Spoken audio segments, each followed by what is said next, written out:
All right, what is up, everybody? Welcome back to Father's Plight on this lovely Sunday morning. So, continuing with the information on parental awareness, I found this clip from CNN. I believe it has a lady from The View, Joy Behar, on here covering for Larry King, and she's interviewing Alec Baldwin, the actor. And I sort of remember seeing this. They say this is about 13, 14 years ago when he was going through his divorce. I can't remember what the other actor is. I'm not really familiar with Alec Baldwin. I know his movies, but he's not someone I really follow. But the point is that he covered parental alienation and what he went through and the pain and suffering and everything that men go through. And I just thought it was a real good example of what I see myself, and also a good learning example so we can try to learn and find solutions like always. I'm always putting this on here to find solutions. And the last thing before I started is that this is something that I always put the children first in. This is a father-centric channel. I definitely cater to the fathers because I feel there ain't enough channels out there. But do not get it twisted.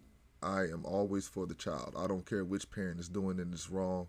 Like I always say, they need both parents. So, anyways, I'll stop rambling. Let's get started.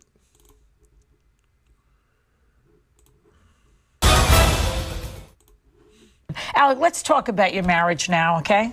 I say Do we have to? Well, you do, because you're in a good place about it. You have distance now. You can talk. Tell me about Kim. What was it about Kim Basinger that attracted you to her, besides Let's talk the about obvious something else. beauty? Right. But I mean, What was it? to me, none of that matters. What I've learned is that there are relationships. And this is why I wrote the book, A Promise to Ourselves, Right. from St. Martin's Press. Yes. I wrote the book because there are people I know who they can have a collaborative divorce. They can have a divorce in which everybody has some dignity and they can resolve these issues without lawyers and judges and court-ordered therapists Right. and everything intruding in their lives. We're going to talk about that with some people that I brought on the show with me, Mike McCormick, and some people who are activists in the shared parenting movement. Let's put it this way. So much of what I went through the last 8 years, it was unnecessary. It was completely unnecessary. And it costs a fortune. And more the psychic toll. I mean, I aged like 20 years in the last 8 years. It killed me. I was really tired. I know. The book, it comes through in your book. Yeah, it's pretty heavy. That you went through quite But that's a bit. behind, but in other words, all of that is behind Yeah. me now to the extent that I think that people do get tired. I mean, I can't think of anybody I have less respect for than some of the lawyers involved with my case and some of the judges. Well, see, I'm divorced. And what Alec Baldwin is touching on right there is what one of the reasons why I also started this company. Whenever you go to court, it is in the lawyers and everybody's best interest to keep you in there as long as possible, to keep the bill going, and to keep that tab going so they can get the money out of you. Now, I'm not saying all lawyers work unethically like that, but you're going to encounter it. And we already know court is expensive as it is. So I really, really push for fathers to self-file, learn the process, because you need to learn the process even if you have a lawyer to know if they're getting over you or not. So file your paperwork yourself, start your case yourself, save you that initial money up front, and then go from there. Also, but we had no money, so we didn't engage. How long were you married? 16 years. How long did you know him before you got married? 16 minutes. Right, so you married somebody you didn't know? A year them? and a half. So, but you I met knew him in college. So you were very young and you Yeah. married him and you no children? We do have a daughter. You have a daughter. Yeah. How old is your daughter now? She's 37 right now. And how does she get along with both? Is she still alive? Yes, he is. And she's cool with both parents? She gets along with him. It was a difficult divorce, as It's you know. she all of can't them. stand. Is she close with you? No. You're close with We her. don't have the alienation issue in our family. So you did not stand in his way from parenting the child? not at all. See, that's the way that it should No, be. and he certainly You didn't. should encourage people should encourage it. But It's better for the you say child. something about 50-50 custody. I'm not sure if I agree with that particularly. I don't know Why? if What about it? It amazes me. It just absolutely amazes me how women can be all on board. Yes, the children need to see both their parents. Yes, they need to get time with them. Yes, the father needs to have say-so. And then the moment someone says, well, I think it should be 50-50. Well, I don't necessarily think that. It's like, why? It's amazing the amount of, I don't know if it's self-righteousness, over motherly privilege, what it is, why the women always just think that they have to somehow protect their children from their own father. It's bewildering to me, but I see it happen time and time again with dudes that's not bad dudes. Well, because why should it be 50-50? Well, you're on The View. You have a constituency you have to suck up to, a feminist constituency. No, it has nothing to do with that. Oh, it doesn't? If the father is more present, Which is true, by the way, what he said. then he should be there more in the divorce. No. But here's the thing, and that is that I believe that 50-50 custody should be the default position for men who want and earn 50-50 custody. And I agree. You should have that choice to get 50% custody of your child. Like I said, if there's no extenuating circumstances like abuse, ridiculous jail record, drugs, things like that. But if you're willing to be in your child's life and there's no laws or character issues that you have, you should not be denied that. You shouldn't. If during a divorce proceeding or custody proceeding, you determine that the father was never there, he's only doing it to spite the mother. He's only taking half of something that he doesn't want to reduce someone else's time. Like in West Virginia has a very important law right now where custody is allocated after an analysis is done of what the parenting, of how the parenting duties were divided during the marriage. So, for example, if you and I are married and we have a kid and you go off to work every day, and I come and we get divorced and I say, I would like to have 50-50 custody, and you say, no, you worked all the time, I can go to court in West Virginia and say, well, you worked all the time too. And we both had careers that took us away from the child. You know, Alec Baldwin makes a very good damn point right there. I never understood how the judge or the courts could rule in the mother's favor when both the mother and the father go to work full time. But somehow they'll say that the time the mother spent with the child is more impactful than the time the father spent with the child. So thus they need more time when they're not together with said child. It literally is so much double talk, it makes my head spin. Child, so it wasn't like you parented more than I did. But understand also that no one who I work with or no one who I'm in touch with in terms of this issue, like McCormick and people like that, men who abuse their wives, men who abuse their children, men who neglect their children and don't pay their custody and so forth, those people are the enemies of the shared parenting movement. Of course. I don't want just anybody to automatically get custody. I want qualified men who want it, because many men don't want it. That's a very important issue as well. Do you remember the... And I don't think many men don't want it. I think there is a large number of men that don't want to fight for it just because they either seen what the system is or they've just been beat down by the system and they gave up. I'm not saying it's right to give up on your family, but I definitely understand it because I've seen a lot of men go through hell and put up with a lot more than even I think I could bear. So, you know, I'm not saying it's right at all, not at all, but I can understand. Moment when your marriage fell apart? Because I can almost remember mine. Tell me yours. No, you tell me yours. No, tell me yours. I'm sick of myself already. I'll tell you what color underwear I have on, and you tell me what was the moment when you said, you know, this is not going to work? You know, I don't really, I can't even really remember. It's all like a blur to me now, you know, and it doesn't really matter to me. I feel like I met someone, and they were someone who was an incredibly alluring person, and I was new in my business, and I met someone who was very interesting, and I was at an age. How old were you? Well, I met her, I was 32. Oh, so you were not such a baby. No, I wasn't a kid. You know, I was 32, and I got married 3 years later. I was 35. My daughter was born when I was 37. And joining us now in New York is Michael McCormick. He's executive director of the American Coalition for Fathers and Children, and Mark Tabb, who co-wrote A Promise to Ourselves with Alec. Greetings, gentlemen. Hello. So, Hi, Joy. hi, how are you out there? I'm doing great. Michael, let me start with you. What is the importance of this book, do you think? Well, I think with respect to that book, Alec has articulated something that hundreds of thousands, if not millions of people in this country have experienced, and that's the pain of separation from their child. That's the inability to parent the way they want to parent. And you call that parental alienation syndrome? In an extreme form, it's parental alienation. Now, I'm not going to debate whether it's a syndrome or whether it's not a syndrome, but certainly parental alienation exists, and anybody who works in this area.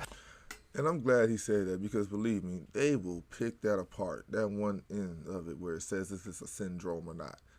And it doesn't matter. You know, they'll do anything they can to get over parental alienation because the truth is, this happens to men more so than mothers. Reason being, most states are mother states, so the mother has the power to alienate the father. It just makes sense. But, you know, the detractors will say, oh, no, it happens equal both ways. No. The way humans work is you will take as much as you can take. And if you give somebody the power to limit visitation to another parent and they don't feel too nicely about that parent, human nature will take over and they will do it. They will enforce that power. So I don't want to hear all these standout cases. I mean, these standalone cases that happen. That is not the norm. You know, most of the time when you give somebody power, they're going to use it. And parents all around the country have actually experienced that. And Mark, you helped Alec write the book, yes? Yes. Yes. He also wrote a book with your brother, Stephen, He did. right? I met Mark through my brother, Stephen. He'd written Stephen's book, Unusual Suspects, with him, and I met Mark. We all went down to the Super Bowl a couple years ago in Miami, and Mark was just a great guy, and I loved working with him. He was a doll. Mike, isn't it sort of natural sometimes when people get divorced for one parent to be somewhat alienated from the kid? You know, there's some estimates that bit. say that, yeah, in up to 80% of the cases, And I had touched on this on previous videos where I believe that. You know, I'm just looking at it. You break up. It was emotions involved. One parent doesn't like the other, and the one who has the child mostly doesn't feel too fondly of the father or the mother. It's natural. But if you're not willing to work through it, that's when it becomes criminal, and that's why I have a problem with it. there's some level of alienation, but what we see is that there's a wide range. So it can be from very mild to very, very severe. In Alec's case, it was severe, in your opinion. In my opinion, it was severe. I mean, he was frustrated at every turn with respect to just being enjoying a natural relationship with his daughter and being her father. What made it so severe, do you think? And whose fault was that? Well, I think there's a combination of factors there. I think that the court system today enables a parent who's inclined to be an alienator. The court will allow that to happen. I think that's unfortunate. All the vehicles to fight are already built into the system if there's a predisposition to that. So I think there's... That's an important distinction, and that is, forget about the litigants, because, which is hard to do, but just for the purposes of this discussion, you know, litigants come and people come to the dissolution of a marriage with a lot of bitter feelings. Marriage is still a very important commitment to people. They have a lot of hope. They certainly didn't plan on things going that way. There's a lot of blame and acrimony. These are two people that should not be principal witnesses against each other in a trial. They are biased, prejudiced people, and the courts know that, and the courts treat in family law and in divorce custody law, this is a civil proceeding that metes out criminal punishment. You were denied your rights as a parent based on the testimony of very, very biased people, not just the other, your ex-spouse, but some of her collateral witnesses as well. Custody evaluations are very, very biased. But the thing is, the courts know this. The courts, and they do nothing to stop it because it's a racket whereby people are lining their pockets with a lot of money. Well, we discussed that before about how it's just a big racket. Do you agree with that, Mark? Well, I do. And one of the things, too, with parental alienation is it's not always the father who is alienated from the child. I'm working on a book currently with a woman who went through this very same thing where her son, the alienation was so extreme that the father had remarried, and the stepmother told the child, because this couple was very young whenever they divorced, the new stepmother told the child, I am your real mother. This other woman, she's just this crazy lady who wants to pretend like she's your mother. So let's just go along with it from time to time, but I'm really your mother. And things like that is what causes the damage. Remember, the younger the child is, the more simplistic the lie can be and the more impact it'll have. Because you tell anybody somebody doesn't want to see them, be with them, play with them, come to their birthday, you know, that's going to hurt. Now, you just say that over and over again, now the child believes it. And that's literally the essence of brainwashing, really. That's the depth of the degree of alienation that she experienced. So it's not just something that is perpetuated against men, but it's also, women experience this as well. It's when you have you know, one parent or the other that has an alienating nature, all bets are off on what's going to take place. Is it mostly can go women? either way. Is it mostly women who are the alienators? I think it's, more importantly, not in some gender-specific way, women are more likely to have the power to alienate. Bingo. He hit it right on the head. That's what I was talking. They have the power. And it doesn't matter if it's male or woman. What is the system set up to protect? It's set up to protect the woman. Do you think someone who has the power to keep their child from the other parent, right or wrong, will inflict that power? Yes.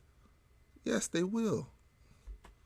Women are more likely to be given primary custody of a child because of the way that the processes have evolved over the years. So a woman is more likely to have primary custody and therefore alienate the father from them. But the point is that the courts and the judges, forget about the lawyers. The lawyers are going to do anything they can to keep conflict resolution out of the courtroom. The judges should know that what's going on and how this stuff can be circumvented. There are recommendations that judges and some family therapists who work outside the system. Some of the people that I spoke to for this book, and I'd love you to comment about this, some of the people I spoke to outside this book who were family therapists who did not rely on the state-sponsored family law system to make a living. They weren't a part of the conspiracy. Yes. They work in family law outside of that. They don't take referrals from judges and so forth. They have their own very healthy practices. These people spoke scathingly about the system themselves. You might be asking yourself, can you actually create high-quality live streams for free? Well, with StreamYard, the answer is... All right, so that is the end of the video. But I just want you brothers to look out there and make sure you learn from it. The main thing I got from what Alec Baldwin was telling you is that the courts, the professionals within the courts aren't going to help you. You need to seek outside the system support, meaning private. You know, seek your own doctors and professionals out to build your case to show how you're being alienated against your child. You got to do it yourself, guys. You got to, because just like what he said, the lawyers and the judges ain't going to do it. You have to do it yourself. You know, so fight for your seed, fight for your children, okay? Without further ado, as always, I will say thank you for watching. Please like, share, and subscribe. And until next time, please be blessed. Thank you.